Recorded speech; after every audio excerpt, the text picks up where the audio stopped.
जय श्री सीताराम जी महाराज की जय। अवध धाम की जय। भरत लाल की जय। लखन लाल की जय। शत्रुघ्न लाल की जय।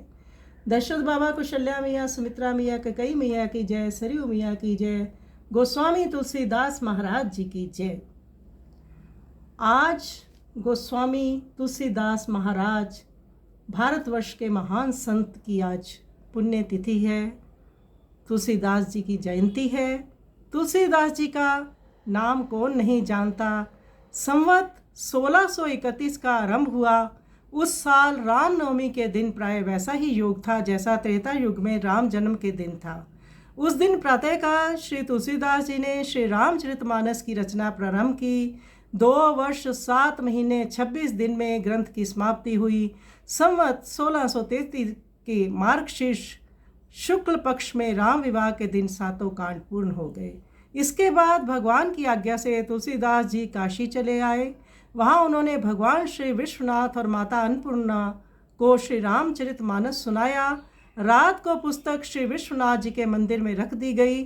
सवेरे जब पट खोला गया तो उस पर लिखा हुआ पाया गया, सत्यम शिवम सुंदरम, और नीचे भगवान शंकर की सही थी। उस समय उपस्थित लोगों ने सत्यम शिवम सुंदरम की आवाज़ भी कानों से सुनी। तुलसीदास जी ने अपने जीवन काल में अनेक ग्रंथों की रचनाएं की। रामचरितमानस, दोहावली, कवितावली, विनय पत्रिका और कृष्ण गीतावली आदि आदि अनेक ग्रंथों की रचना की। तुलसीदास जी महाराज का विनय पत्रिका से आज हम एक पद ले रहे हैं, पाही पाही राम भद्र रामचंद्र। ये पद गोस्वामी तुलसीदास जी का विनय पत्रिका से है। तुलसीदास महाराज कहते हैं, हे श्री राम जी, हे कल्याण स्वरूप रघुनाथ जी, रक्षा कीजिए, रक्षा कीजिए। आपका सुयश सुनकर शरण आया हूँ। हे दीन बंधो, आप दीनता, दरिद्रता, संताप, दोष, दारुण दुख और असहनीय भय तथा पापों का नाश करने वाले हैं। जब जब साधु संत और गो ब्राह्मण काल और कर्म के वश हो जग जाल में फंसकर व्याकुल हुए और सब दुष्ट राजा पृथ्वी पर भार स्वरूप हुए, तब तब आपने अवतार शरीर धारण कर दुष्टों का संहार कर पृथ्वी का भार दूर कर दिया और मुनि देवता संत एवं वर्णाश्रम धर्म की पुनः स्थापना की। वेद और संसार दोनों ही इसकी साक्षी हैं कि जब रावण ने किसी की भी प्रतिष्ठा नहीं रहने दी और देवतागण उसके कैद खाने में पड़े पड़े मरने लगे, तब हे भगवान, आप ही ने उन लोकपतियों को, इंद्र कुबेर आदि को आश्रय देकर शोक रहित किया और उन्हें फिर से आपने अपने अपने लोकों का स्वामी बनाया। और हे राम जी, आपके राज्य में धर्म चारों चरणों से युक्त धर्म राज्य हो गया। सत्य, तप, दया और दान विकसित हो उठे। हे कृपालो, आपने लीलापुर की अहिल्या, निषाद, जटायु, बंदर, भील, भालू और राक्षसों को तारण कर दिया। उन्हें तो तार ही दिया, परंतु दूसरों को तारने की शक्ति भी उनको दे दी। जिस किसी ने उनका संग या अनुकरण किया वह भी तर गया। हे गजराज के उद्धारक, हे शील के सागर, इस तुलसी पर भी आपकी ओर से कुछ ढील सी दिखाई देती है। इससे वह मारे गलानी से गला चाहता है। अतएव कृपा कर इसका भी शीघ्र ही उद्धार कीजिए। तो इस तरह से विनय पत्रिका में तुलसीदास महाराज जी ने विनय के कई पद गायन किए हैं। आइए इस सुंदर पद का हम श्रवण करें।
पाहि पाहि राम